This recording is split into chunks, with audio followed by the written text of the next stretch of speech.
Hi, I'm Corey. Welcome to my channel and welcome to another episode of Flips, Flaps, and Folds. Today's might be the simplest yet, but a reason I'm including it and sharing it is because I use it frequently simply because it's so versatile. Like the one in my scrapbook idea book that I included, it literally is just a scrap piece of copy paper, and I needed something decorative to put on a book page. So I folded a piece of paper over into thirds, and not even complete thirds, closed it with just a Tracy label, and made it into a belly band. I still have a decorative element on my page. I've got plenty of writing space or journaling space, and it's really thin. So when my albums get chunky, this is just a great go-to to put inside. The versatility of this is that you can really make it anything you want. Sue over at Paper Inspirations is doing something with 12 by 12, and so I challenged myself to do the same thing with one piece of 12 by 12 with no leftovers. Well, this is what this is. My album's a little bit bigger, so I had plenty of room to play with, but I took the same exact concept, the trifold, and I put a couple vellum pockets on it, and I made a notepad, and just to switch it up, I put the seam for the notepad at the bottom. And I can turn these into tags. Now, obviously they aren't decorated yet, but I've got 3 tags in here. I've got a place to write. I've got a huge decorative element, like if I've got a page or something that's like this one, kind of plain. And I've got a closure on the front. Now, this one's a little more thick, obviously, but you can make this any height, any width, any variation of what you need for your particular project. And I will show you how to do it. On Sue's challenge, it was to use 12 by 12 paper, and I find this particular idea works best with single-sided paper as opposed to double-sided, partly because it's thin and partly because you have more options.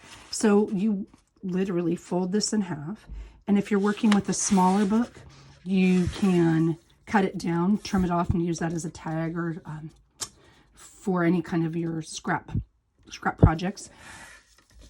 Fold it in half, and now if you want to sew a pocket on like I did in mine, you fold it in your thirds, and you can make it as narrow or as wide as you need for your page.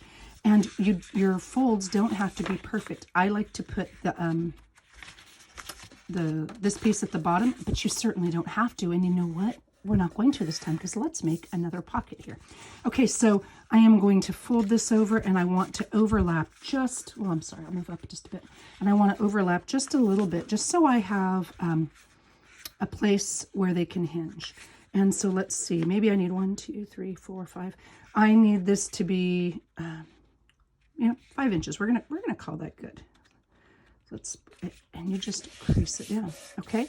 So it can be as simple as that, and then you just take anything, really. You can use a tag, you can use a label, you can use an embellished piece, you can use a cluster like I did on my sample. You can take anything to use as a closure, and you just glue it down half of it. So if this is where it's going to be held closed, I take this back and I glue it down on half of my page, which allows me to take the other half out. Now, I did this way because, and I haven't glued it yet, because if I want to sew on my vellum pockets, or I want to sew on my notepad, I can still do that. So I'll sew my vellum pocket here maybe, and I'll sew a vellum pocket here or a tuck spot, and I'll put my notepad, oops, sorry about that. I'll put my notepad in the center, and maybe this one I want to have 2 pockets. So I'll take a divot out of this. I'm going to assume that's mostly in the center. I can't see where I put my folds, but we're going to call that good. So then I've got, because I left my pocket at the top, I've got a pocket here. I can make a pocket or a belly band in back, and I've still got my option of 2 pockets here. I flip it closed, and I've got my closure. Again, I can, pardon me, I can make it as tall or as short as I need. I can make it as narrow or as wide as I need, and it's a fabulous way to use up scraps with very little paper left over. So on this one here, this is a double-sided paper, so I can make it even thinner. And let's see, I am going to call the red the outside, and it doesn't matter. I can make it open to the right or to the left. I get to pick. So this one's a little bit narrower scrap. I'm going to fold it down, and then I can open it up, And I've got all this journaling because this is a grid paper on this side. And I've got a great decorative element for my page. I can make, like I said, this a belly band in the back if I wanted to, but I could also just make this a super fun decorative piece. And it doesn't have to be shorter than your closure, doesn't have to be shorter than your pocket or your trifold. It can just be a decorative element on the page. So I would glue it down right here on this side so that I could open this way. And again, you've got the option when you're doing this of using it in either direction. So I've got it this way. It's a great use for 12 by 12 paper, for scrap paper, and for just a fun, simple element in your books. All right, thanks for watching. And oh, I almost forgot.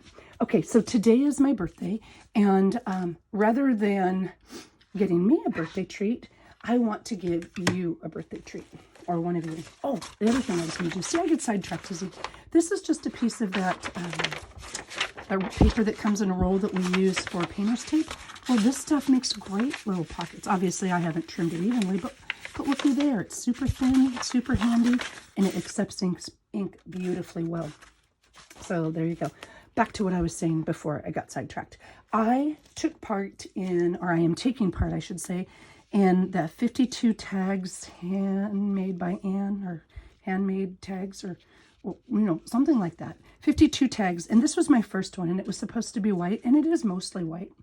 I just used some of the leftover bits that I had from when I made this to make my tag, and layered them on, sewed them down, and my word for 2021 is impact. So I thought, well, for my first week tag, that might be a good word to include, and just some other little fabric bits. Well, when I was doing this, I had a whole bunch of pieces left. And somebody messaged me today and said, congratulations on 500 subscribers, which kind of blew my mind because I don't watch that. I don't have an Etsy shop, and I don't intend to have an Etsy shop. I don't sell anything. I just like making things with paper and sharing that joy with other people. So anyway, when I saw that, it was pretty exciting. And I thought, well, gosh, for my birthday, I have more than enough scraps to make one more of these. And so as my hands show, I coffee dyed some paper today. And the one I'm making is just a little bit. This is a 9 by 6-ish. And the one I'm going to be making, or I'm in the process of making, is, I want to say it's an 8 by 5 or 8 by 5.5, something like that. So one person that comments on here, and it'll be just a random thing. One person, I will randomly choose you, and I will send you one of these doily and lace blank books. So I'll do it exactly the same that I've done it here. I'll do, 5 signatures? I think I did 5 signatures because that seems to work well with this. And I will sew in the pages, and I'll, put a pocket in, and I'll line it like I did here. And I'll mail it to you so that if you want to create a scrapbook idea book, no, this one's not a scrapbook. This is Flips, Flaps, and Folds idea book. You can create one right along with me and put your pieces in, or you can use it for anything you want. But I will do exactly the same thing. I'll sew in the signatures using the sewing machine, and it will just be full of blank pages for you to do with as you please. So thank you very much for watching. I will draw one of these names. Let's see, today is Tuesday, January 12th. I will draw a name on Tuesday, January 19th, and then I will mail it out to you. Thanks for watching, and have a great day.